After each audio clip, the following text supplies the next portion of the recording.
नमस्कार बच्चों, बड़ी प्रसन्नता की बात है कि गर्मी की छुट्टी में आज हम हिंदी में रस के संबंध में जानकारी प्राप्त करेंगे। पहली बात तो मन में प्रश्न उत्पन्न होता है कि रस क्या है, रस क्या चीज़ होती है। तो काव्य को पढ़ने अथवा नाटक को देखते समय जो मन में आनंद की अनुभूति होती है उसे रस कहते हैं। फिर सुन ले, काव्य को पढ़ते हुए अथवा नाटक को देखते हुए मन में जो आनंद की अनुभूति होती है उसे रस कहते हैं। फिर सुने, काव्य को पढ़ने से अथवा नाटक को देखने से मन में जो आनंद की अनुभूति होती है उसे रस कहते हैं। ये रस की परिभाषा अगर आप लिखेंगे तो बिल्कुल रटने की आवश्यकता नहीं है, बिल्कुल सोच समझ करके लिखना है। काव्य को पढ़ने से अथवा नाटक को देखने से जो मन में आनंद की अनुभूति होती है उसे रस कहते हैं। रस के अंग, रस के कितने अंग होते हैं? मन में प्रश्न होता है कि रस के कितने अंग है। तो रस के 4 अंग होते हैं: स्थायी भाव, विभाव, अनुभाव और संचारी भाव। रस के कितने अंग होते हैं? रस के 4 अंग होते हैं। नंबर 1 स्थायी भाव, नंबर 2 विभाव, नंबर 3 अनुभाव और नंबर 4 संचारी भाव। सर्वप्रथम तो रस 9 प्रकार के होते हैं। 10वां रस वात्सल्य रस माना गया है। अब 9 प्रकार के कौन कौन से होते हैं? पहला रस होता है श्रृंगार रस। श्रृंगार रस की परिभाषा याद करने से पहले इसका स्थायी भाव ध्यान में रखें। श्रृंगार का स्थायी भाव होता है रति। तो श्रृंगार की परिभाषा कैसे लिखेंगे आप? कि जहाँ नायक और नायिका के प्रेम का वर्णन होता है वहाँ श्रृंगार रस होता है। अब श्रृंगार रस के भी 2 भेद होते हैं, संयोग और वियोग। जहाँ नायक नायिका के प्रेम का वर्णन होता है, मिलन का वर्णन होता है, वहाँ संयोग श्रृंगार होता है। जैसे सोहती सिय राम की जोरी, छवि श्रृंगार मनहु इक ठोरी। छवि श्रृंगार मनहु इक ठोरी, ये कौन सा हो गया? श्रृंगार रस का पहला भाग संयोग श्रृंगार। संयोग श्रृंगार का उदाहरण दिया अपन ने, सोहती सिय राम की जोरी, छवि श्रृंगार मनहु इक ठोरी। अब श्रृंगार रस का एक और भेद है, वो है वियोग श्रृंगार। वियोग यानी दुख। जहाँ नायक नायिका के वियोग का वर्णन होता है वहाँ वियोग श्रृंगार होता है। जैसे नदी किनारे चिता जलत है, मैं जानो कछु होय, जिनके कारण मैं जलूं सोई न जलता होय।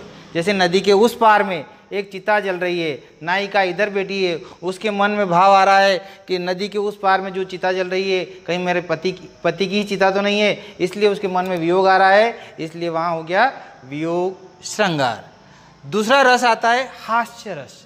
हास्य का स्थायी भाव होता है हास्य। जहाँ मन में हंसी चल जाए या कोई पढ़ते समय या बोलते समय हंसी चल जाए वहाँ हास्य रस होता है। जैसे आराम करो आराम करो, आराम शब्द में राम छिपा है, जो भव बंधन को खोता है, इसीलिए मैं कहता हूँ मेरे अनुभव से काम करो, आराम करो आराम करो। इसलिए इसमें कौन सा रस हो गया? हास्य रस हो गया है। तीसरा रस होता है रौद्र रस। परिभाषा रटने की आपको आवश्यकता नहीं है। रौद्र की परिभाषा क्या होता है? इसका स्थायी भाव क्या होता है? क्रोध। तो जहाँ क्रोध की व्यंजना होती है वहाँ रौद्र रस होता है। फिर सुन ले, परिभाषा रटने की कहीं से कहीं तक आवश्यकता नहीं है। रौद्र का मतलब होता है क्रोध। क्रोध, जहाँ क्रोध की व्यंजना होती है वहाँ रौद्र रस होता है। जैसे कहा हुआ था कि श्री कृष्ण के वचन सुन अर्जुन क्रोध से जलने लगे, सब शील अपना भूल कर करतल युगल मलने लगे, संसार देखे अब हमारे शत्रु, रण में मृत पड़े हैं, करते हुए घोषणा वे उठकर हो गए खड़े हैं। जैसे कृष्ण भगवान ने जैसे सब बताया और अर्जुन गांडीव लेकर के खड़ा हो गया तो वहाँ उसका रौद्र रस हो गया था, इसलिए वहाँ काय की है? रौद्र रस की व्यंजना हो गई थी। चौथा रस आता है करुण। करुण यानी शोक, दुख।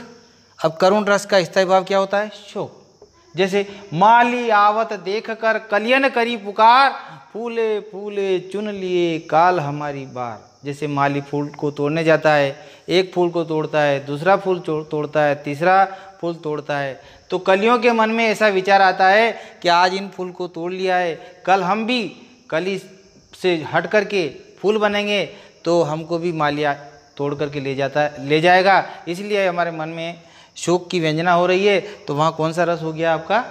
करुण रस हो गया है। अगला रस आता है वीर रस। वीर मतलब उत्साह। वीर का स्थायी भाव क्या होता है? उत्साह।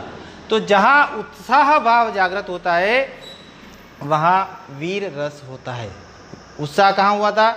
जैसे सिंहासन हिल उठे राजवंशों ने भ्रकुटी तानी थी, बूढ़े भारत में भी आई फिर से नई जवानी थी। तो वीर रस का स्थायी भाव क्या हुआ?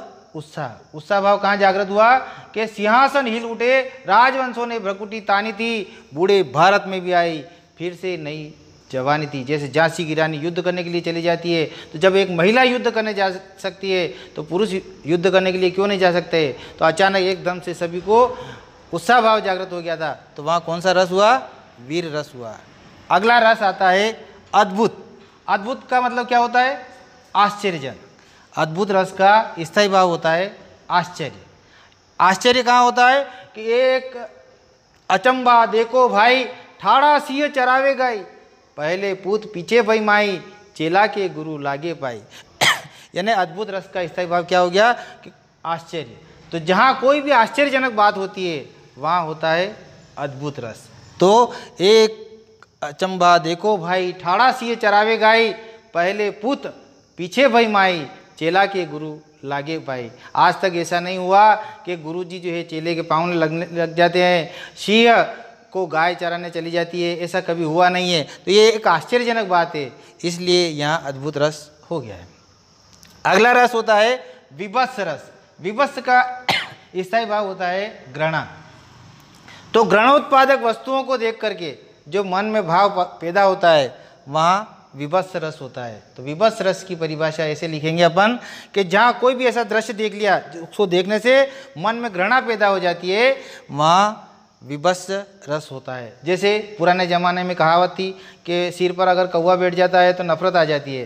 तो सिर पर बैठो काग आँख दो खात निकारत, खींचत जीव ही शार, अति ही आनंद उर्धारत। कौवा तो मस्त हो जाता है, पर व्यक्ति के सिर पर अगर कौवा बैठ जाता है तो नफरत जैसी होती है। इसीलिए कहा है वहाँ पे कि वहाँ विभत्स रस होता है। क्यों? क्योंकि कौवा माथे पे बैठता है तो घृणा होती है। इसलिए घृणोत्पादक वस्तुओं या दृश्यों को देख करके मन में जो भाव पैदा होता है उसे विभत्स रस कहते हैं।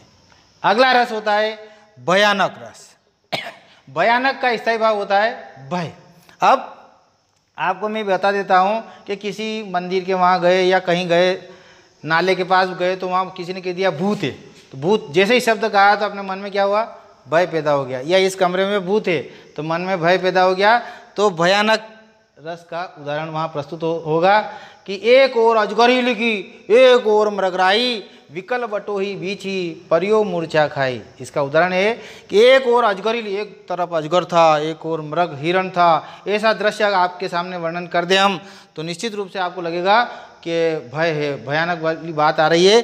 तो वहाँ भयानक रस है, क्योंकि भयोत्पादक वस्तुओं और दृश्यों को देख करके जो मन में भाव उत्पन्न होता है वहाँ भयानक रस होता है।